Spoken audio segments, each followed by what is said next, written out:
everyone's looking for the young guy. They're looking for McVay.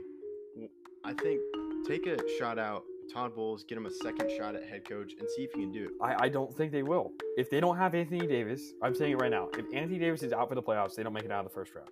It's crazy. And our kids will know how great Tom Brady is because he's going to be playing. Yes, it is 15.0%. That's what the Yankees brought Garrett Cole to do. He was a 6th-round pick. This is a fairy tale story that's being written in front of our eyes. People like to call them their JV team, and they just stole one of their better players. They didn't struggle against the Padres. The Padres didn't really put up a fight in most of the games. Jerry Jones, hope you're listening. Hi, I'm Landon Bowe, and you're listening to Outsiders Opinions with Kevin and Austin. What's up, y'all? Welcome to our NFL Opinions of the Week. I'm Kevin, and I'm joined by the man that has the same list of coaches as me, but in different rankings, possibly. Austin. Yeah, there's 8 new head coaches to teams. If they've coached before, they're still on this list, obviously, because they have maybe just switched organizations or they're giving another chance. But I think this list was kind of difficult for me, especially because a lot of these teams that get new coaches are not good inherently. So I'm interested to see who you have, and I definitely think that this is going to be a close list. I think that the records between these guys is extremely, extremely close. I agree. And to me, I like a lot of these situations, but they're not going to be, I would say, Texans level. But I think there are going to be some good teams, but when I got to the top, I'm like, well, I think this guy is going to be a little bit better, but it's going to be tough.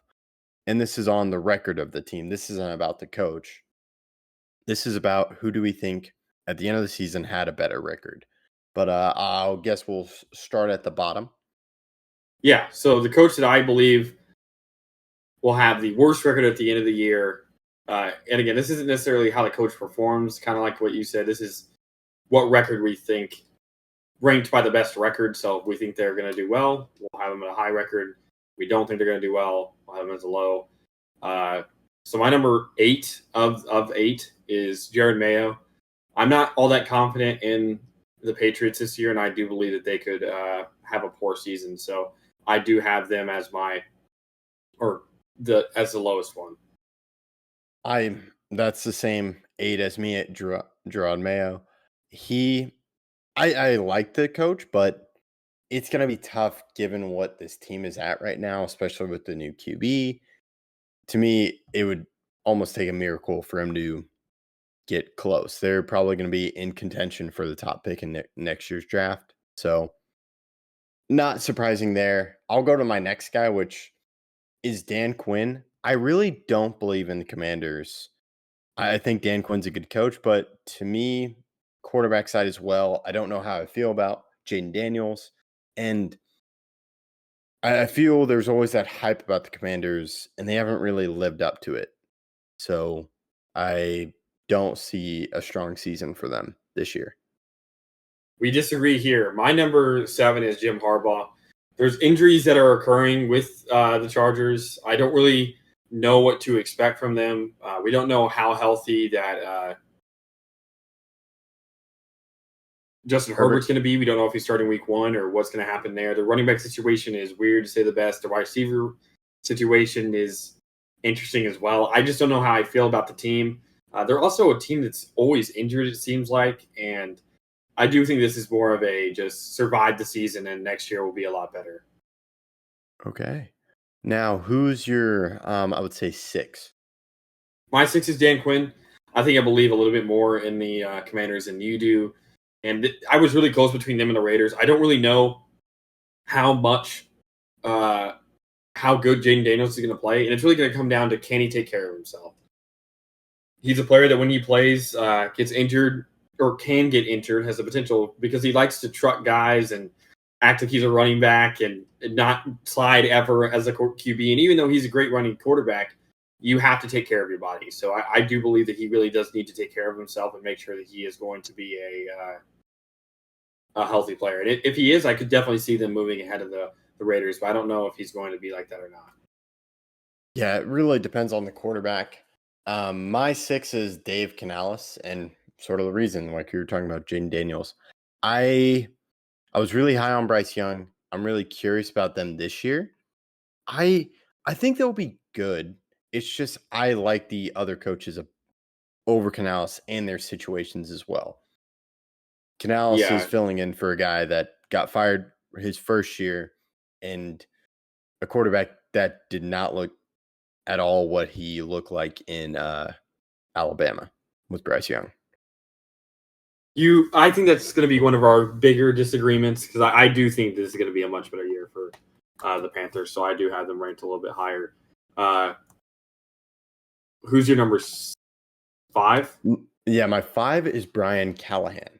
And this may feel low because I feel the Titans are going to do well, but they're in a tough division. It depends on Will Levis, but compared to Dave Canales, the Titans have done it's shocking. They really went out and spent in the first year of a head coach. They got Tony Pollard. I like Spears and Pollard. They have Calvin Ridley and their defense as well. They traded for, oh man, what is the corner? Jarius Sneed. L'Jarius Sneed. They have Chidobe Awuzie. I think they're going to be a solid team, but I could be wrong. I'm So surprised that's you why- have them below this guy and this team. And that's Antonio Pierce of the Raiders. They're starting Gardner Minshew this year, and that could be good. I mean, he had a good season last year, almost made the playoffs with the Colts last year. But I still think they have holes. Zamir White is their starting running back. I don't know necessarily how I feel about that. Devontae Adams, I don't know if he actually finishes this year with the team. I like Brock Bowers. I like some of their younger guys, but I do worry that this team will not be particularly great by the end of the year. So that's why I have Antonio Pierce at 5. I understand that opinion and view because I could be wrong, and I felt like having Antonio Pierce is my next guy, so he's my 4. He's right above Brian Callahan. To me, Pierce, I really like what they've done on the defensive side of the ball. They have Max Crosby. I like the addition of Christian Wilkins. I feel, even though it is Gardner Minshew, I feel like there's some hope in the Raiders organization. This is a little bit, you could say, biased from the just what we saw in the receiver show that we've reviewed. But it seems like he gets guys to work well and they're going to max out their effort. And I think maxing out their effort is going to be just above Brian Callahan. Well, I mean, in all honesty, I do think there's a little bit of a honeymoon period when you're signing an interim head coach. So we'll see if that continues. I don't really know if that's going to be the case, but we'll see. My number 4 is Brian Callahan, so we are close there. But I do think that the Titans are a better team. I just like their situation better, and I do think that, given a lot of different things, I think they could be a decent team this year. My number 3 is Dave Canales. I have him significantly higher. I'm high on Bryce Young still, and I do think that this team could be good. I like that they went out and signed Deontay Johnson. I think that he and the rest of this team can be better on offense this year, and I think Bryce Young will take that next step. He needs to, and I believe he will. Jonathan Brooks is a good rookie running back they're bringing in. He'll be out for the first couple games, but I do think that when he does come in, they'll have a good rushing attack. Their defense is still good, even though they did trade away Brian Burns. So I'm confident Dave Canales. I mean, 2 years ago, he was the QB coach for the Seahawks and helped revitalize Geno Smith. Last year, he was with Baker, helped him get to a Pro Bowl. And now he's with Bryce Young, and he can really help teach him become the best player possible. Yeah, he does have a great track record of, you mentioned it right there, about rehabilitating quarterbacks and giving their value, and that's what Bryce Young will need. So Brian Callahan, or I would say Brian Callahan up. I'm really excited about these coaches and what they can do, and I think they're all going to be good. I would But say you don't think about Canales? I don't think about Canales. I think Canales is the start, but I could see them under 5 wins. The other guys I could see above 5 wins, expect above 5 wins. Jim Harbaugh, this is probably going to be our biggest disagreement. He's been a coach before. I believe he's going to get a lot out of Justin Herbert. I know he brought up the injury, and I think there's going to be a lot of value. There are guys that get injured a lot, but there's potential, and there are some great players on this team, and I feel like Jim Harbaugh is going to be able to put them together.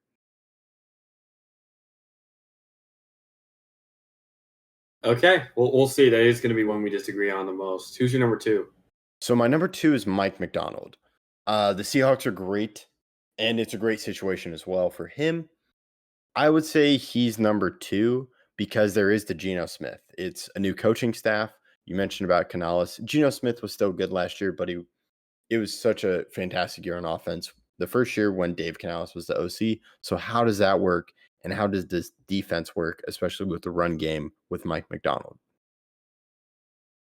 I think you and I are going to have the same top 2. I have Mike Macdonald at 2. I do think that this team will be good. I think they'll better utilize the 3 wide receivers that they got in Jigba, Metcalf, and Tyler Lockett. I think it'll be a better offense than some people expect. My number 1 is Raheem Morris. I think the Falcons really do have a chance to get to 11 or 12 wins.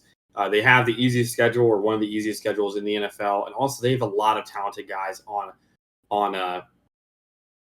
offense. On defense, they made a lot of moves, and I am excited for how this team's going to turn out, because I do believe that they could be a high seed if everything goes correctly. We are drinking the Falcons Kool-Aid, I would say, is we're believing they have Kirk Cousins. Even if they don't have Kirk Cousins, they have Michael Penix. But Kirk Cousins is most likely going to be the starter unless he gets injured. But Michael Penix is still a serviceable quarterback. I'm very interested to see how their offense runs, but I think they're going to have a serviceable quarterback. They'll be okay on offense. I'm really excited about this defense, especially with the moves you mentioned. They trade for Matthew Judon. They signed Justin Simmons. There's the young corner. AJ Terrell. I know AJ Terrell. They Jesse Bates. Jesse Bates paired with Justin Simmons. Is Calais Campbell still on the Falcons? That's a great question. I want to say he's still on the Falcons. I don't know for sure. I can look that up, though. Oh, he's for the Dolphins. That's right. Huh. Yeah, they signed him after they lost Christian Wilkins. Wow. Okay. So defensive line, we'll have to see, but I'm really. They still have excited. Grady Jarrett, right? Oh, yes. That's good. Grady Jarrett. Yes, they still have him. Mm-hmm. So to me, Raheem Morris is going to have a lot of pieces to play with. Not as great pieces, but as he did with the Rams, especially with Aaron Donald. But I think they're going to be a solid defense, and offense isn't going to be abysmal. So to me, I expect them to be a playoff team, and that's why they're at this list. I think the Seahawks could fight for a spot, but to me, I would pencil in the Falcons as a playoff team. Yeah, I totally agree. So that is our list. We'll definitely have to review this and see how this goes. There are definitely some names I could see these coaches doing well and causing me to have to eat my words that I just said in this episode, but we'll have to see. That's why it's the season, but I'll toss it over to Austin to close out. Yeah, thank you guys for listening. Please let us know which of these first-year coaches with their new teams will do the best, who will do the worst, and please catch us in our next video.